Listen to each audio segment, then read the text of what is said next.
Materi kali ini judulnya apa, Bu? Dua rahasia. Kira-kira ada yang bisa menebak isinya apa? Ya, masing-masing kita itu punya rahasia, betul? Ya. Rahasianya ada yang berat, ada yang ringan, ada yang kecil, ada yang besar, ada yang dosa, ada yang kebaikan. Kira-kira rahasia jenengan apa, Bu? Iya, Mbak. Rahasia kok ya dikandani, berarti ya rahasia meneh. Nah, mana rahasia itu ya disimpan, betul ya, Bu ya. Dan rahasia ini kalau dikatakan ke orang biasanya malu gitu kan ya. Malu ataupun mungkin indikasi disebut rahasia supaya orang lain tidak tahu, gitu ya. Dan dari sini ada dua rahasia yang bisa mengantarkan kita ke surga, ada yang bisa mengantarkan kita ke neraka. Nah, kita bahas yang bisa mengantarkan kita ke surga dulu, ya.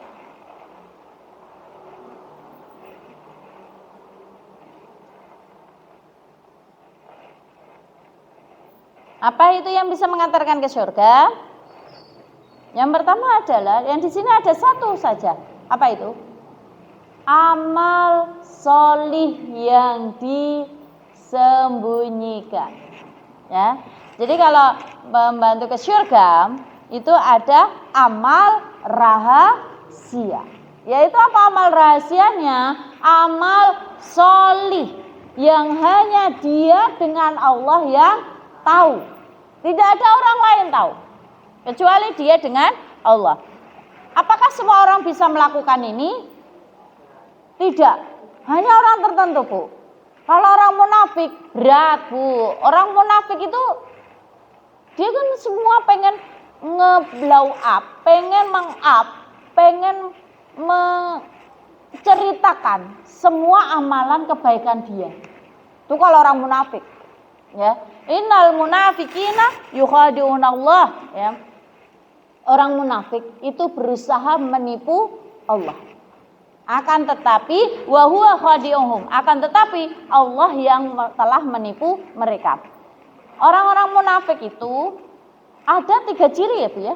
Selain dari kalau misalnya dipercaya dia berkhianat, ini ada ciri orang munafik dalam beramal. Selain itu ada di dalam Quran surat An-Nisa ayat 142 yang saya sebutkan tadi, innal munafiqina yukhadi'unallah. Orang-orang munafik itu berusaha untuk menipu Allah.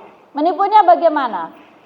Ada orang yang dia di luar itu, naudzubillah, summa naudzubillah, orang melihatnya itu bagus, Bu. Baik, bagus, sehingga seolah-olah orang menganggap dia adalah ahli surga. Nah ini, kalau orang munafik, ciri-cirinya apa? Dalam lanjutan ayat tadi, surat An-Nisa tadi, wa idza qamu sholata qamu kusala. Ciri yang pertama, apabila mereka itu bangun untuk sholat atau berdiri untuk sholat dalam keadaan yang malas, Bu. Malas. Nih, ciri orang munafik. Kalau dia sendiri, sholatnya malas. Tapi kalau bareng orang lain, dia semangat. Ya. Ketika berada di kerumunan, dia beramalnya benar-benar semangat. Tapi ketika sendirian, dia malas pol. Nih, ciri orang munafik yang pertama. Kita termasuk orang malas atau tidak, Bu? Enggak malas, cuman ngulur-ulur waktu. Betul kan ya? Iya. Ya malas orang, ini ngulur-ulur waktu. Dan yang kedua, yura'unan nas, ya. Yura'unan nas, apa artinya? Riya pada manusia. Ciri orang munafik yang kedua menurut surat An-Nisa ini adalah riya pada manusia. Pengennya niku nek perbuatan semuanya adalah dilihat manusia, di-like manusia. Kalau manusia memuji, dia akan semakin bangga, akan semakin semangat. Ketika orang menjatuhkan, dia down. Nih ciri-ciri orang munafik.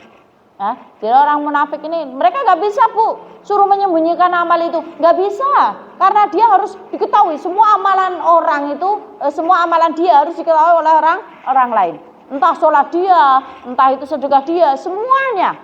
Hidup dia itu memang semuanya adalah untuk konsumsi publik. Zaman sekarang adalah apa? Yang itu loh Bu, semuanya serba di-share. Nah, tapi apakah semua yang di-share itu tidak boleh Bu? Nge-share boleh atau tidak? Boleh? Boleh, tapi jangan kebablasan Bu. Harus tahu mana yang di-share, ada yang tidak di-share ya. Terus yang ketiga, wala yadhkurunallaha illa qalila, dan tidak mengingat Allah kecuali sedikit. Ciri orang munafik yang ketiga di dalam surat An-Nisa itu, yang pertama tadi adalah apabila dia sholat dalam keadaan males, ya. Yang kedua, dia itu riak, pengen dipuji manusia.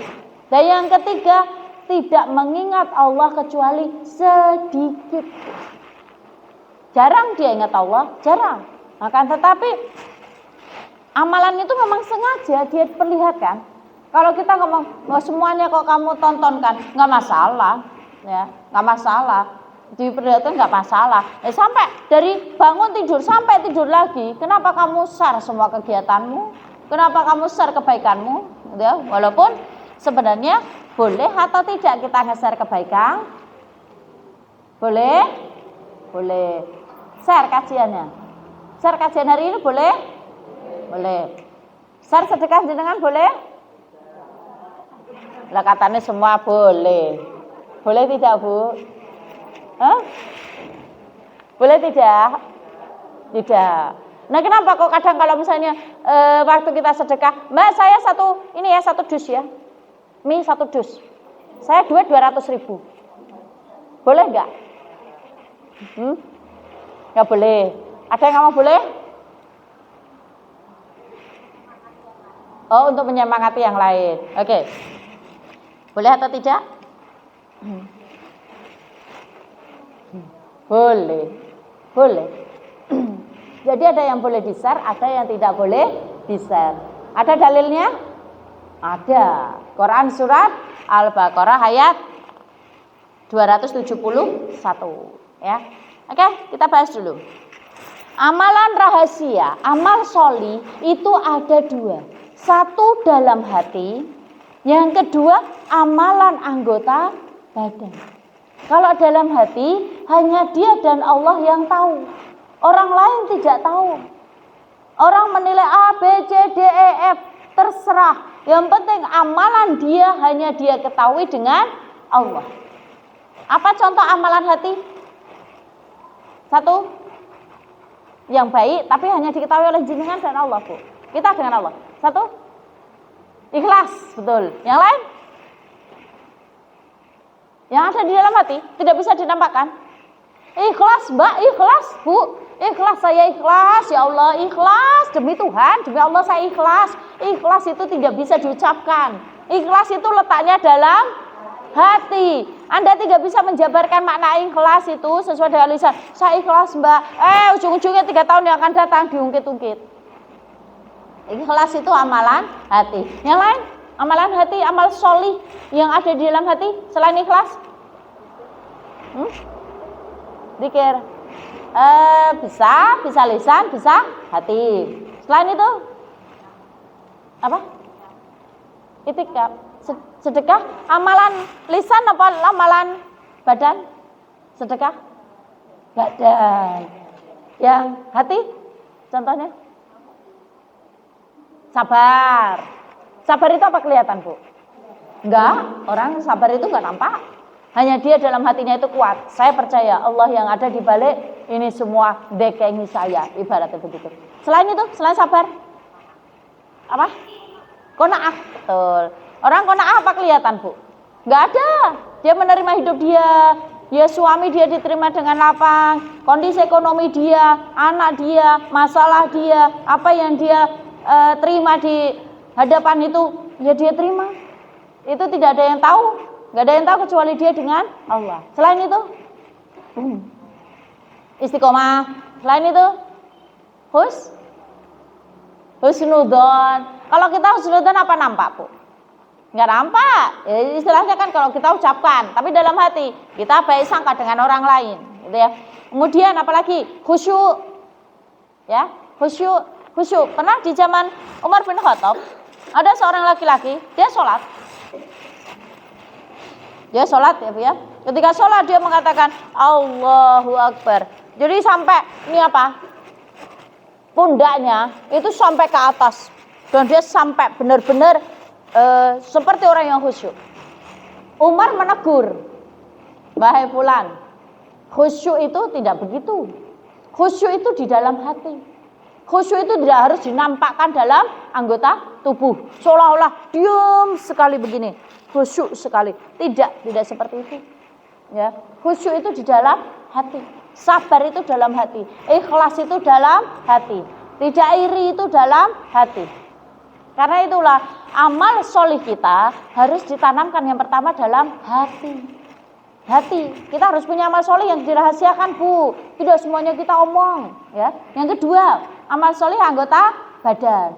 Apa amal solih yang anggota badan yang kita ketahui, yang bisa dilihat orang lain? Satu, apa?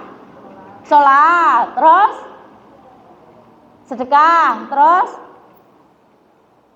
ya dilihat orang lain. Sholat, sedekah, ngaji, terus baca Al-Quran, terus apa lagi? Puasa, ya. Itu amalan terlihat, semuanya terlihat. Tapi usahakan yang bisa disembunyikan. Yang tidak bisa disembunyikan, orang lain nampak, maka dijaga keikhlasannya. Kalau misalnya yang bisa disembunyikan, baca Quran, bisa disembunyikan di antara orang lain? Bisa. Contohnya di dalam rumah, tidak ada orang tahu. Kemudian puasa sunnah. Bisa kan? Bisa. Orang tidak akan mengatakan, orang tidak tahu kalau kita puasa kecuali kita yang berbicara. Terus apa lagi? Sholat sunnah, puasa sunnah, terus sedekah, bisa disembunyikan. Tapi ada kalanya sedekah itu juga bisa untuk dinampakkan. Terus kalau kajian taklim begini, bisa untuk sedekah, untuk didiam-diam, atau bisa untuk di-share. Materi kajian kali ini, monggo ibu-ibu kita datang ke pengajian, share, itu udah dapat pahala itu, Masya Allah. Kalau bulan Ramadan begini, wajar jumlahnya berkurang, wajar Bu ya. Karena waktu-waktu ini adalah waktu untuk istirahat. Ini waktu-waktu yang sangat rawan ya Bu ya. Rawan, pukul 1:30, rawan itu Bu. Mata sulit dikondisikan, perut susah untuk ditaklukkan ya gimana lagi, tapi gak apa-apa ya, semoga datangnya panjenengan semuanya ke sini menjadi kebaikan ya Bu ya. Siapa tahu pahalanya dilipat gandakan lebih daripada hari biasanya. Oke. Tapi yang bisa disembunyikan lagi sholat tahajud. Tahajud itu sembunyikan. Cuman kenapa kita kadang share? Alhamdulillah, malam yang kulewati dengan bersujud kepadamu begitu indah ya Rob. Minta pada Allah harus di-share ya, harus di-share. Ku bermunajat kepadamu wahai Robku. Nggak begitu pasang status jam 3 malam. Untuk apa coba? Saya nggak apa-apa loh Mbak, saya dari kamar mandi. Emang bagus gitu dari kamar mandi kemudian pasang status? Nggak elit ya. Mesti kan ada amalan sebelumnya. Contohnya tahajud, betul kan ya? Iya. Kenapa harus semuanya di-share ya? Padahal udah bagus-bagus kita sembunyikan amal, ternyata di-share. Baca Al-Quran, sudah dalam kamar, gak ada orang melihat, share. Mari kita baca Al-Quran. Sudah berapa kali khatamkah wahai ummah sholihah? Sudah berapa kali? Alhamdulillah hari ini sudah masuki khatam yang kedua. Alhamdulillah. Ngapain bisa? Ya Bu ya. Terus puasa sunnah. Alhamdulillah inspirasi hari ini untuk buka bersama semuanya. Untuk buka puasa bersama keluarga ummah sholihah. Semoga bisa menginspirasi. Kalau itu puasa Ramadan, semua orang hampir berpuasa. Tapi kalau puasa sunnah, kenapa harus di-share gitu loh? Hidup Anda itu penuh share-sharean ya. Ya Bu ya, semuanya serba jadi konten, semuanya serba di-up, nggak ada kebebasan. Belanja, share, Ya, sedekah share. Alhamdulillah hari ini kita mengirim takjil ya, karena bagian kita ya kita kirim takjil ke masjid dulu ya guys. Ya Allah, Mama Solihah, apakah hidup Anda itu terlalu drama gitu ya, kurang pengakuan orang gitu loh ya. Bahagia harus diakui oleh orang lain. Nah, terus ya kalau tidak bisa disembunyikan apa? Ini tadi amalannya bisa disembunyikan. Kalau tidak bisa disembunyikan, masih diketahui orang lain apa? Satu contoh. Haji bisa disembunyikan? Nggak bisa, pamitan kan Bu ya, biasanya pamitan. Terus harus minta maaf, kalimatus safar dan lain sebagainya. Terus yang lain, yang kedua, yang tidak bisa disembunyikan dari orang lain. Haji, sholat 5 waktu ke masjid bagi laki-laki, nggak bisa disembunyikan. Adzan kok nggak kenceng Thomas? Pak, jangan riak Pak. Bagaimana sih? Adzan itu panggilan kok panggilan untuk sholat kok, biar Allahu Akbar, Allahu Akbar. Kenapa Pak kok tidak kenceng? Supaya tidak riak Pak. Gimana sih? Anda mau adzan itu harus kencang, mau adzan itu harus lantang. Dan semua suara sejauh dia itu bisa berkumandang, insya Allah besok akan bersaksi di hari kiamat, Bu. Muadzin itu, ya muadzin. Apalagi yang ketiga, yang tidak bisa disembunyikan, kurban. Bisa nggak kita menyembunyikan kurban? Pak, jangan ngomong ya itu dari saya. Ya nggak bisa. Mesti kan harus ada nama dari keluarga siapa, begitu kan ya? Kita diam-diam tanpa nama, bisa? Nggak bisa. Ketika kita menyembelih, Damin, ini dari keluarga siapa, gitu kan ya? Harus ada seperti itu akadnya. Terus apa lagi Bu? Umroh bisa disembunyikan?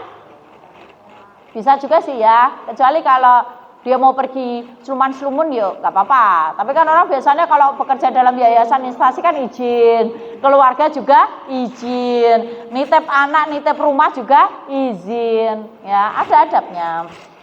Kalau ada amalan yang boleh diperlihatkan, maka sebenarnya boleh Bu ya. Seperti dalam saya katakan tadi, dalam surat Al-Baqarah tadi disebutkan intubdu shadaqat fa ni'mahi. Kalau kalian itu mengatakan sedekah kalian itu baik. Umar bin Khattab zaman dulu, jadi asbab nuzulnya itu Umar bin Khattab kalau sedekah dikatakan ke orang lain.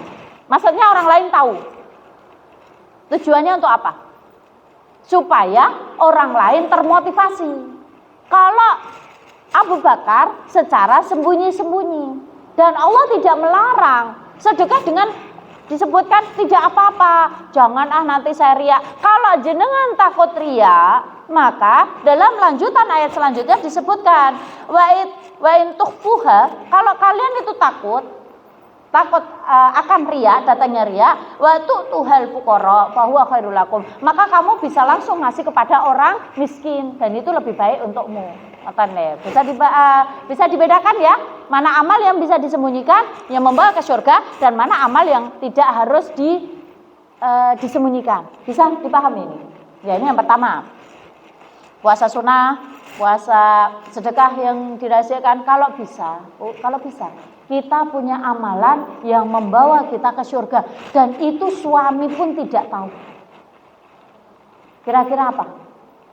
Itu tugas jenengan mikir, Bu. Apa ya? Poso data izin. Sedekah dete kok ngene bojo. Dikir, betul. Selain dikir, sedekah yang kalau duit dari ibu sendiri pribadi tidak harus diketahui orang lain. Dikir, sholat tahajud boleh. Tapi kadang kan suami tahu juga ya, tahu kalau misalnya suami tahajud juga gitu kan tahu. Puasa sunnah izin suami. Ada kisah Bu. Jadi ada seorang polisi muda. Seorang polisi muda ini meninggal dunia. Sebelum meninggal dunia, dia masih muda Bu. Sebelum meninggal dunia, dia tuh ditanya, bagaimana keadaanmu? Dia senyum gitu ya. Ditanya lagi, bagaimana keadaanmu? Malah ayat Al-Quran yang keluar. Kemudian ketika dia meninggal dunia, bapaknya ditanya, wahai bapak, Ananda ini kematian yang sangat indah dia dapatkan. Kira-kira amalan soleh apa yang dia perbuat ketika dia itu masih hidup? Bapaknya mengingat-ingat, apa ya amalan anakku ya? Oh, mungkin ini. Dia itu punya satu amalan, tapi amalan ini tidak diketahui orang lain kecuali saya. Amalannya apa? Dia setiap bulan menyisihkan duit dia gaji 50%. Untuk siapa? Fakir miskin, janda miskin, dan anak yatim. Tidak ada yang tahu kecuali saya sebagai bapaknya. Masya Allah. Amalan kebaikan, orang lain menilai kita A, B, C, D, E, F. Tapi hanya Allah yang tahu hakikat kita. Betul ya? Orang gak pernah sedekah, tapi Allah tahu hakikat kita. Orang gak pernah sholat ini, orang gak pernah ini, dan lain sebagainya. Anda hanya bisa melihat dohir, tapi hanya saya yang tahu dan Allah yang tahu. Biarkan orang menilai, ya Bu ya. Jadi punya amalan kebaikan yang membuat kita ke surga, dan amalan itu rahasia. Kalau dikatakan berarti sudah tidak rahasia. Ibu-ibu sudah punya amalan rahasia? Ya, apa itu? Ya gimana Tom? Katanya rahasia, malah suruh bercerita. Anda itu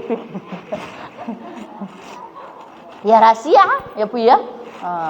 Jadi rahasia, biarkanlah saya dan Allah yang tahu. Dan rahasia yang kedua, tadi adalah yang membawa ke surga, dan yang sekarang rahasia yang membuat kita ke neraka. Apa itu? Dosa yang dirahasiakan atau tidak diketahui oleh orang lain. Jadi dua rahasia itu apa sih Bu? Satu, amal sholih. Yang kedua adalah dosa yang tidak diketahui orang lain. Ini juga ada dua, di hati dan amal perbuatan. Kalau di hati apa contohnya? Riya, iri, sum'ah. Dan ini ketika diketahui orang lain kita malu. Dosa itu perbuatan yang apabila diketahui orang lain maka malu, itu namanya dosa. Iri, sebenarnya kita iri, tapi ketika ibu-ibu diomongin iri ya, mesti menyangkal. Enggak ya, kayak kita iri. Iri ra mungkin, gitu ya Bu ya. Padahal iya, mungkin iya. Dan itu disangkal. Sombong Mbak, sombong, jenengan sombong. Ya enggak lah, enggak sombong, ini mah enggak sombong. Kita malu untuk mengakui. Itu dosa. Dosa yang kita sembunyikan dalam hati. Tidak ikhlas. Kita memberi, tapi ternyata mulut lisannya tidak sesuai dengan hati. Enggak ikhlas, akan dinampakkan oleh Allah juga. Dan amalan anggota tubuh yang maksiat, anggota tubuh contohnya apa? Satu, zina mata, contoh ya, zina mata. Di kamar nonton film tidak baik. Ada orang tahu? Tidak ada. Kalau itu diketahui orang, kira-kira jenengan malu atau tidak? Malu. Tapi kenapa tidak malu dengan Allah? Kenapa tidak malu? Di kamar nggak ada orang tahu Bu, saya ngeliat apa gitu. Jenengan lihat apa di kamar? Nggak ada orang tahu. Tapi Allah tahu. Ya. Di luar zina mata, zina hati, zina lisan. Zina lisan itu dia punya selingkuhan mungkin. Punya selingkuhan, WA-an dengan selingkuhannya dengan mesra. Orang lain tidak ada yang tahu. Cuman orang ini dengan selingkuhannya. Itu dosa yang dirahasiakan. Kira-kira kalau ketahuan pasangan marah Bu? Marah. Tapi inilah yang dosa secara sembunyi-sembunyi. Ini parah, lebih parah. Naudzubillah, summa naudzubillah. Ya. Tadi amal kebaikan disembunyikan supaya kita lebih enak dalam menjalankan kewajiban, menjalankan kebaikan tadi. Dan ini isin yang dikandakne wong liya. Nek ketahuan orang lain itu malu. Contoh lagi, gibah. Nah. Puasa gibah selesai Bu ya? Stop ya. Habis puasa? Lanjut. Oh, insya Allah lanjut. Oh enggak, insya Allah. Ya selama Syawal ya enggak lambat. Habis Syawal? Stop. Habis itu berapa bulan kemudian kembali mode pabrik. Sekarang makin tua makin ini ya Bu ya, tolong nggak usah terlalu ngurusi urusan orang lain ya. Udahlah, tinggalkan urusanku, urusanku. Terlalu banyak urusan yang perlu kita benahi Bu. Tidak penting terlalu memikirkan urusan orang lain yang membuat kita itu suudzon ataupun menjadi tidak bersyukur ya. Apalagi zina tangan, zina perbuatan. Orang nggak tahu, tiba-tiba dia bawa perempuan ke hotel, pergi ke luar daerah. Orang nggak tahu, dia sangka itu pasangan sah. Ya. Orang nggak tahu, tapi Allah Maha tahu. Ini suatu hari akan dinampakkan oleh Allah. Ya. Terus apalagi ngurangi timbangan. Orang tahu? Nggak tahu. Allah Maha tahu. Dosa itu, dosa. Dan kalau sudah dosa begini, jangan dikatakan ke orang lain dengan bangganya. Aku loh, WA-an sama siapa? Sama itu istrinya itu. Ya dia mau sama saya. Ya Allah, astagfirullah. Anda begitu bangga banget gitu. Iyalah, secara saya lebih menarik kan daripada istrinya. Dengan bangga Anda mengatakan dosa. Dosa itu Bu, dosa. Orang sekarang dosa terang-terangan loh Bu. Terang-terangan, naudzubillah semua, naudzubillah. Karena itu yang tadi ini ya, karena meremehkan pengawasan Allah, dikiranya Allah tidak bisa melihat. Padahal CCTV Allah itu lebih dahsyat lagi. Ini ada dua efek Bu ya. Efek dari kita meremehkan dosa dan efek dari dosa yang kita sembunyikan. Yang pertama apa? Mati su'ul khotimah. Naudzubillah, semua naudzubillah. Mati su'ul khotimah. Rasulullah dalam riwayat Bukhari Muslim disebutkan, ada manusia dia itu kelihatan sebagai calon ahli jannah. Antara dia dengan surga itu hampir tidak ada sekat. Tinggal satu langkah dia masuk surga. Akan tetapi sebenarnya dia adalah ahlun nar. Di luar dia kelihatannya baik, di luar di pandangan orang dia itu seolah ahli surga, tapi sebenarnya dia adalah ahli neraka. Rasulullah sampai mengatakan. Nah, kemudian dinampakkan oleh Allah di hari kematian dia mati dalam keadaan su'ul khotimah. Naudzubillah, cuma naudzubillah. Si A terkenal sedekahnya yang kuat, si B terkenal ngajinya yang rajin, si C rajin ke masjid, si D itu umrah terus tiap bulan. Ya tiap bulan umrah ya, karena mungkin ya kelebihan rizki. Kalau kita kan kelebihan niat Bu ya. Dan dia kenapa itu? Jangan meremehkan dosa. Karena kenapa Allah nampakkan? Pas meninggal dunia, dia di hotel dengan pasangan haramnya. Naudzubillah, summa naudzubillah. Tiba ya, naudzubillah. Ini Allah nampakkan Bu. Para sahabat itu sampai takut juga Bu. Takut nih. Namanya kita dosa, kita sendiri, nggak ada orang tahu, dalam kamar kita lakukan. Secara kita puasa saja, nelen sedikit saja Bu. Ketika wudhu nelen sedikit saja kita khawatir batal. Ya. Kenapa kita tidak khawatir? Ketika kita sendirian dalam kamar, kita bermaksiat. Ketika kita sendirian tidak ada yang mengenali, kita bermaksiat. Kita kenapa? Orang melihat kita baik, tapi hakikatnya kita adalah ahlun nar. Pas nanti meninggal dunia dinampakkan apa Bu? Husnul khotimah. Naudzubillah summa naudzubillah. Ya. Itu karena dosa yang disembunyikan. Nah, ini rahasianya ya. Yang kedua, menghapus pahala.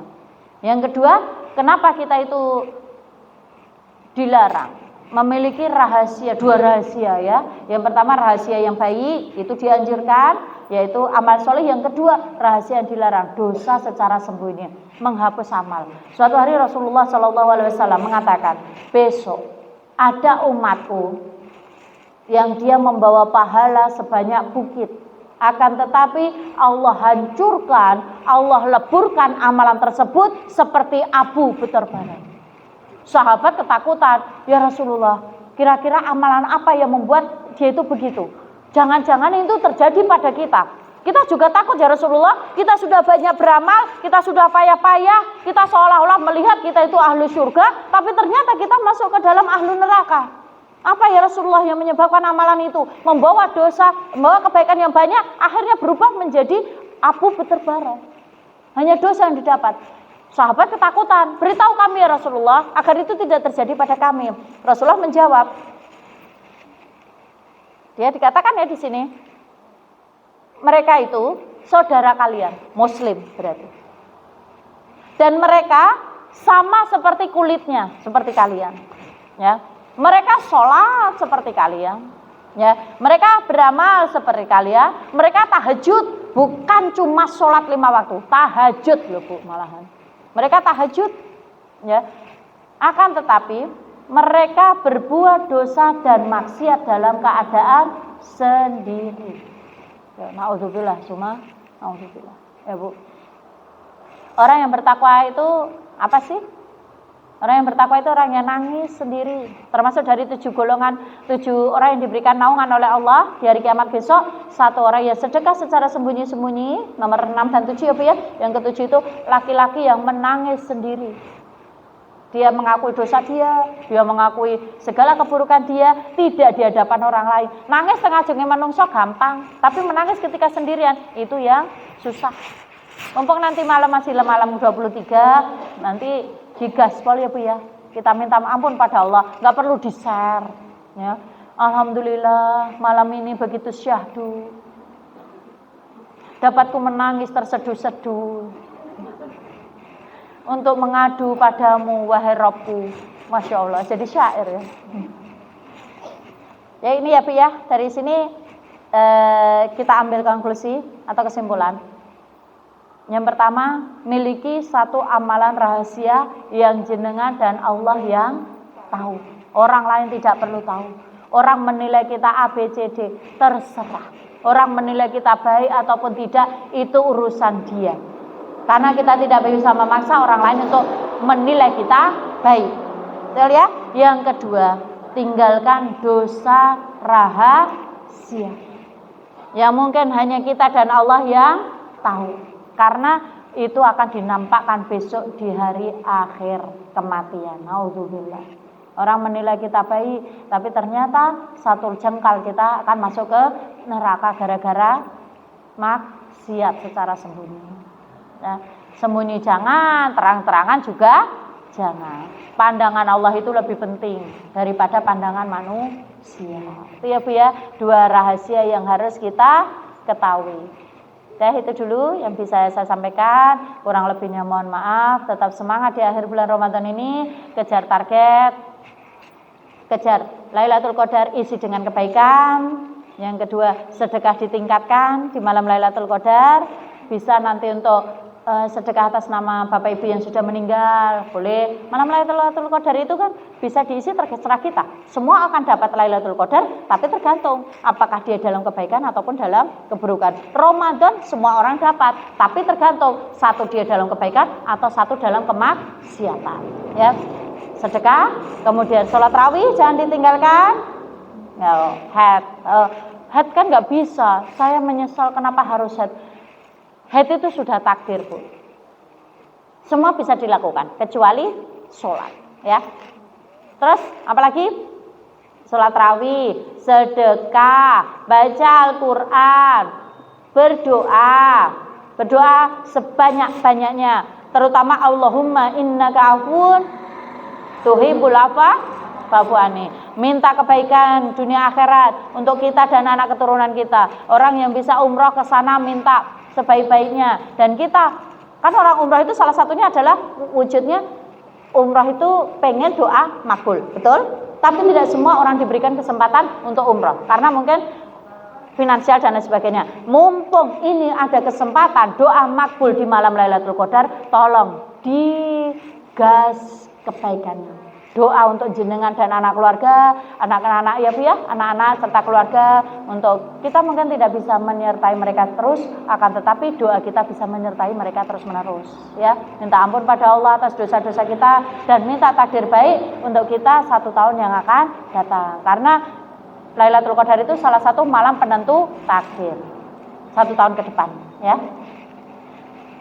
Sholat tahajud, tambah lagi sholat tahajudnya. Tapi gak usah witir, karena tadi sudah witir bersama dengan imam. Terus baca qul huwallahu ahad ping 3 ya. Ya. Kalau ping 10 dibangunkan rumah di surga. Kalau 3 kali khatam Al-Qur'an insyaallah ya. Gaspol. Naik. Nah, kita tutup dengan hamdalah dan doa kafaratul majelis. Alhamdulillahirabbil alamin. Subhanak